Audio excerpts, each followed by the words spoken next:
The 2025 Crop Consultant Conference is the smart way to earn all your CEUs. No fees, no fragments, no memberships required. California Ag starts with you, and we're proud to support your work. For just $345, your registration gives you everything you need to complete your license renewal, all in one streamlined path.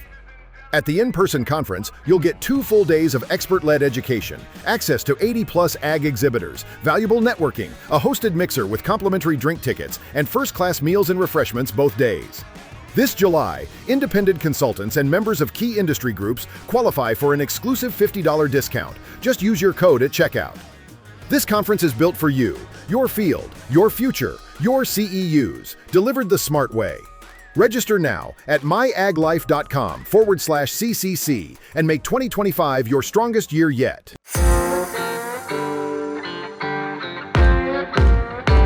Hanna, how do you determine if a beneficial insect release is actually needed, and are there tools for this? One of the first things that I would recommend is utilizing UC IPM guidelines. This is an invaluable resource to tell you about how to identify different pests that you may or may not have. It's really important to get the identity of your pest correct. Secondly, it tells you about different natural enemies that the pest might have. It'll tell you about that threshold of the pest, and you want to make sure that you know the threshold for that pest, because you don't want to spend extra money to manage a pest when it's not worth it. Another thing to consider is that for the pest, it's really good to know that you have the pest before you choose to do a beneficial insect release, so you're not wasting money. Or at least you historically have had it. But if the pressure of the pest is really, really high, it may be really, really hard for that natural enemy to reduce that pest enough to manageable levels. So it may be important to do other practices to bring that pest level down before then going in with a beneficial insect release. So after you make the determination that a beneficial insect release is needed, what should a grower or a consultant keep in mind to prepare for the release? There's several things that a grower or a PCA needs to do to prepare for a release. It is a jigsaw puzzle of different parts. One is to find what they want to use. What kind of natural enemy would be appropriate. There's different natural enemies to use for each pest. Although out of all the natural enemies out there, only a small proportion are available for release. So that's already a big limiting factor, is what you can even purchase. For the natural enemies that are out there, there's generalists and there's specialists. There's pros and cons to using both. Specialists, as the name implies, is very specialized to go after your target pest. So often they do a better job at managing that pest. It's also great because you know that it will target that pest. But the downside is that you need that pest for that specialist natural enemy to survive. If you release it and that target pest species isn't there, that it targets, it will leave or it will die. On the other hand, generalists can be released even before you have a pest, that target pest. This is because they can consume many different prey items. And they also can often consume pollen and nectar. So they might actually be good to use earlier on in the season when your pest pressure is just starting to build up, or right before you have a pest issue. You can also use both. So that's an important thing to consider. It's also important to find an insectary, find someone that can sell you the natural enemies. It should be an insectary that you trust, that you feel is knowledgeable. You may or may not want to work with an insectary that is more local. And you should also ask your insectary a lot of questions. Ask about rates, ask about whether your natural enemy choice, ask about tips about the release. So these are all different factors to consider. And I probably missed some, but those are some key things. So it really does sound like it's a jigsaw puzzle. It sounds like there are a lot of pieces, a lot of elements.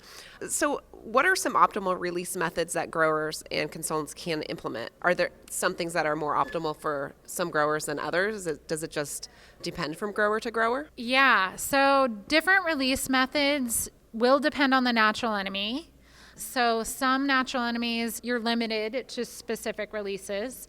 Aphitis wasps, for instance, which are used for citrus red scale, are often just released using hand releases because they can fly out of the cup and go to the pest, which is on the trees. However, there are different options for release methods for other natural enemies, such as predatory mites. So it does depend on your natural enemy a lot. That's the first thing. The second thing is that it might depend on your scale. So if you are releasing on a lot of acreage, you may want to consider using drones. Drones can release natural enemies really, really fast. They can't release all natural enemies, but the ones that they can release very fast. And uniform distribution, which is really beneficial. But the downside is that if you are at a smaller scale or releasing on a smaller scale block, I'd say really roughly around 30 acres or less, that might not be economically feasible for you.